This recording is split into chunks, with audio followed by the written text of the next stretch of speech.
ద్విచక్ర వాహనంపై దేశమంతా చుట్టేయాలనే తన అభిలాషను నిజం చేసుకుంటున్న సైనికుడు ఆయన.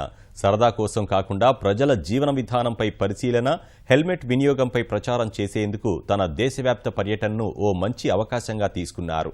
35 రోజుల్లో 20 రాష్ట్రాలు చుట్టేశారు. జమ్మూ కశ్మీర్ నుంచి మొదలైన యాత్రను దేశ రాజధానితో ముగించాలనుకుంటున్న ఆర్మీ కెప్టెన్ శ్రీనివాస్పై ప్రత్యేక కథనం.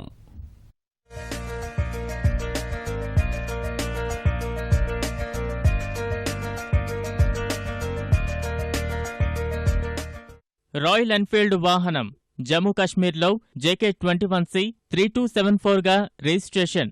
535 cc సామర్థ్యం ఇంజిన్ కలిగిన సింగిల్ సీట్ ద్విచక్ర వాహనం.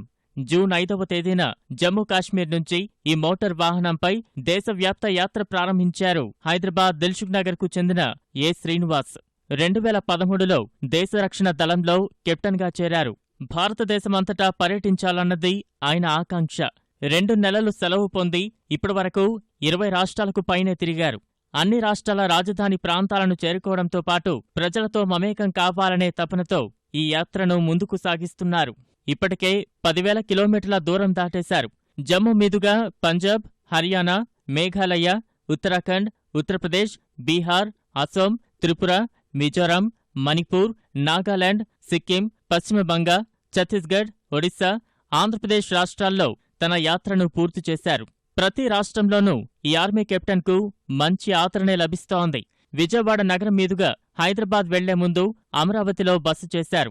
ఇంకా కర్ణాటక, తమిళనాడు, పుదుచ్చేరి, కేరళ, మహారాష్ట్ర, గుజరాత్, ఉత్తరాఖండ్ మీదుగా ఢిల్లీ చేరుకుని అమర జవాన్ల స్తూపం వద్దకు చేరుకోవాలని నిర్ణయించారు. ఒకటే ట్రిప్లో మొత్తం కంట్రీ కవర్ చేయాలి, అన్ని స్టేట్స్ కవర్ చేయాలి అండ్ ఒక్కడనే వెళ్ళాలి అని, అలోన్గా సింగిల్గా చేయాలి అని ప్లాన్ అనమాట. అంతే.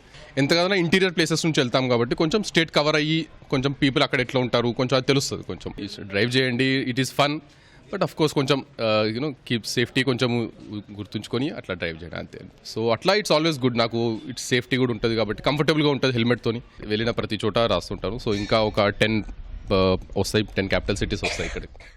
విజయవాడ వచ్చిన శ్రీనివాస్కు మాచవరం కార్పొరేటర్ కంచర్ల నాగ వెంకట శేషారాణి స్వాగతం పలికారు. అనంతరం పర్యావరణ పరిరక్షణ కోసం స్థానికులతో కలిసి మొక్కలు నాటారు. ద్విచక్ర వాహనంపై హెల్మెట్ ధరించి 10,000 కిలోమీటర్ల దూరాన్ని తక్కువ రోజుల్లోనే సురక్షితంగా పూర్తి చేయడం అభినందనీయమని ప్రశంసించారు. యువత శ్రీనివాస్ను ఆదర్శంగా తీసుకుని ద్విచక్ర వాహనంపై తప్పనిసరిగా హెల్మెట్ ధరించాలని సూచించారు.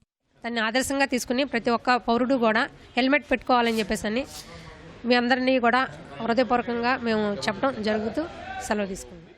తన యాత్ర విశేషాల సమాహారాన్ని, ప్రజల జీవన స్థితిగతులను ఓ పుస్తకంగా రచిస్తానని కెప్టెన్ శ్రీనివాస్ తెలిపారు.